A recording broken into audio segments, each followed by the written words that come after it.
ce piémont pyrénéen, là, on a un terroir spécifique. Donc ça vous donne des goûts particuliers. L'économie, elle n'est plus seulement agricole, elle n'est plus artisanale, elle n'est plus industrielle. Je pense que l'économie aujourd'hui, elle est croisée. On crée, c'est vraiment, le circuit court, c'est créer un circuit de prestations.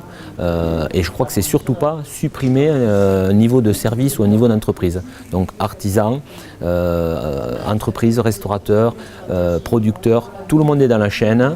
Le tout, c'est de savoir aussi rééduquer le consommateur. Les collectivités doivent simplement favoriser l'initiative, essayer de créer cette attractivité, d'organiser un petit peu cette démarche, de mettre un réseau. Je crois que c'est surtout sur ce volet-là qu'on essaye de se positionner. C'est tout à fait important de faire se rencontrer les divers acteurs. On est sur un petit territoire. On pourrait penser que tout le monde se connaît, que tout le monde est en relation, que les producteurs peuvent rencontrer les restaurateurs ou les cuisiniers divers et variés. On s'est aperçu qu'il n'en était rien. Les producteurs, c'est comme tout un chacun. Ils savent bien produire. Par contre, mettre en avant leur production, en parler, oui, mais trouver les circuits de commercialisation ou juste la rencontre des uns et des autres, c'était beaucoup plus difficile. Pour trouver mes fournisseurs, je suis juste allé au marché. Le marché de Lavelanet, les vendredis, et le marché de Mirepoix à lundi. J'étais aussi sur le marché de Saint-Giron les samedis. Et ouais, ils sont partout.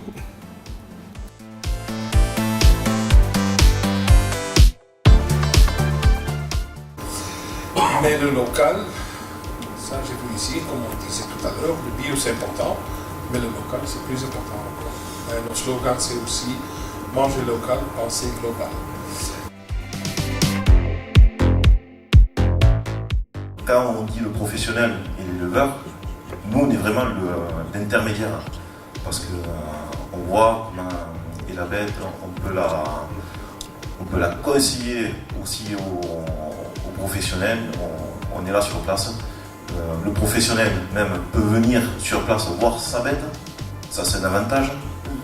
Mais je veux dire, il y a d'énormes possibilités.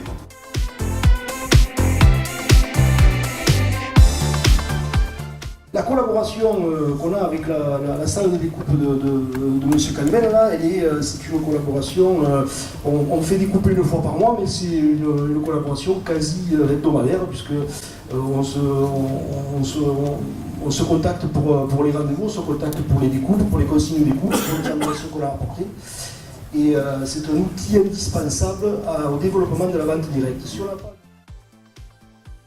Une journée comme ça apporte toujours un plus parce qu'on a peut-être ébauché des choses que l'on n'avait pas ébauchées jusqu'à présent. Mais le but c'est développer les circuits courts en phase avec la restauration collective, la vente directe et tout ce qui s'ensuit, quoi.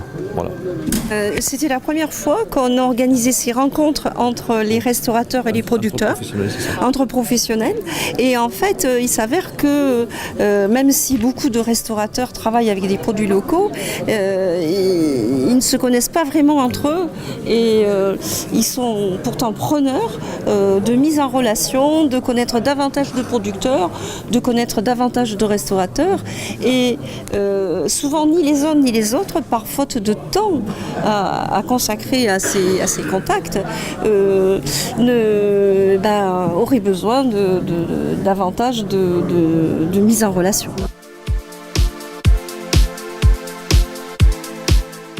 Du coup, je me suis rapproché tout naturellement avec les maraîchers. C'est surtout avec eux que je travaille le plus, parce que c'est mon premier axe de présentation au niveau du magasin. Et j'échange avec eux au niveau de livraison, on s'arrange. Des fois c'est eux, des fois c'est moi. Par exemple, c'est arrivé avec certains maraîchers que vous avez vu tout à l'heure au niveau de la présentation du petit film, de l'attraction terrestre. J'ai commencé avec eux, je continue avec eux. Au tout début, ils avaient une toute petite place pour moi. Donc pour faire ma toute petite place, je fais l'effort d'aller chercher les produits chez eux. Et du coup, en étant à leur service, En étant à leur écoute, eh ben, on essaie de travailler de façon avec du bon sens. On a toujours pensé que sur ce territoire-là, pour avancer, il fallait jouer groupé. Donc aujourd'hui, on avait décidé de jouer groupé avec les producteurs, mais aussi avec les personnes qui pourraient utiliser, se servir de ces productions. Et on a certainement oublié que précédemment, il y a peut-être 50 ans, en Pays d'Olme comme ailleurs, le mode de consommation c'était le circuit court. Donc il faut aujourd'hui qu'on soit en capacité simplement de rééduquer dans ce sens. Et je suis content là aujourd'hui parce que l'agriculture elle est remise sur le devant de la scène. Enfin on nous considère. Et parce que moi je pense, et je pense que c'est aussi le ressenti des élus, c'est que l'agriculture et la forêt, c'est l'avenir de demain. Voilà.